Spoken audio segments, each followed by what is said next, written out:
राष्ट्रोन्नति के पथ पर नित्य प्रेरणा। एक दिन, एक पृष्ठ, एक विचार। श्री गुरुजी समग्र 12 खंडों का संक्षिप्त रूप भारतीय विचार साधना पुणे द्वारा प्रकाशित किया गया है। मैं डॉक्टर श्रीमती स्वाति सदानंद गोडबोले इन विचारों के एक पृष्ठ को प्रतिदिन वाचन के माध्यम से आप तक पहुंचाने का प्रयास कर रही हूं। यह प्रकाशित विचार हमें प्रतिदिन प्रेरणा देते रहेंगे। आज दिनांक 15 अक्टूबर का विचार। सच्ची दया। आज के संसार में कोई चाहे अथवा न चाहे संघर्ष उत्पन्न होना अवश्यम भावी है। क्या हमारे धर्मात्मा बने रहने से दूसरों की दुष्ट प्रवृत्तियां नष्ट हो जाएगी? क्या इस प्रकार के सुस्पष्ट रीति से विवेक शून्य मूढ़ विश्वासों को मानने से बढ़कर कोई दूसरी आत्म प्रवंचना हो सकती है? वास्तव में वह बकरा जिसे बलिवेदी पर शांतिपूर्वक ले जाया जाता है अप्रतिकार की मूर्ति है। तनिक सा भी विरोध प्रकट किए बिना वह कसाई के छुरे के नीचे अपना सिर रख देता है। कसाई एक क्षण भी यह अनुभव नहीं करता कि ऐसे निर्दोष अहिंसक प्राणी को नहीं मारना चाहिए, परंतु कोई भी व्यक्ति यज्ञ में व्याघ्र की बलि देने का विचार करने का भी साहस नहीं करता।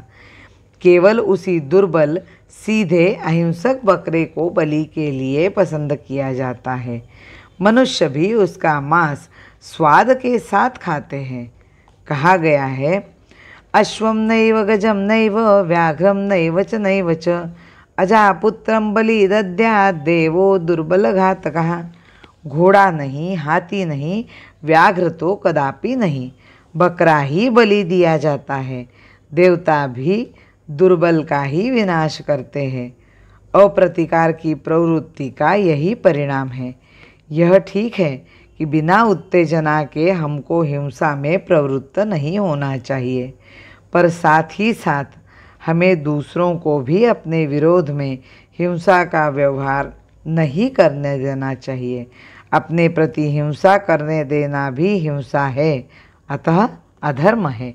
एक श्रेष्ठ जैन साधु ने अहिंसा का महत्व बताते हुए कहा, यदि तुम्हें नष्ट करने पर तुली हुई किसी पाशविक शक्ति से तुम्हारा सामना हो और अहिंसा के नाम पर तुमने अपने संरक्षण का कोई प्रयत्न न किया, तो तुमने उस दुष्ट शक्ति को हिंसा में प्रवृत्त होने के लिए प्रोत्साहित ही किया है।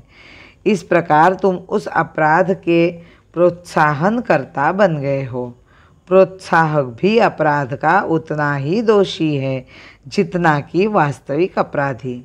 उन्होंने आगे कहा, कोई कार्य अहिंसात्मक है अथवा अहिंसात्मक, यह निर्णय करने का एकमात्र मापदंड उसके पीछे का हेतु है, न कि वह कार्य स्वयं।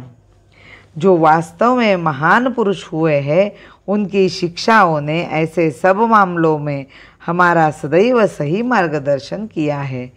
तुकाराम जैसे एक बड़े दयालु संत ने भी दया की परिभाषा की है। दया तीचे नाव भूतांचे पालन आणिक निर्दालन कंटकांचे। प्राणियों का पालन और कंटकों अर्थात दुष्टों का विनाश ही दया है। हिमगिरी शिखरों के कंदर में घुसे थे जो नागभूमि में। हिमगिरी शिखरों के कंदर में घुसे थे जो नागभूमि में। उन सर्पों का मर्दन करने कालियांत की नीति चाहिए, कालियांत की नीति चाहिए। भारत माता की जय। वंदे मातरम।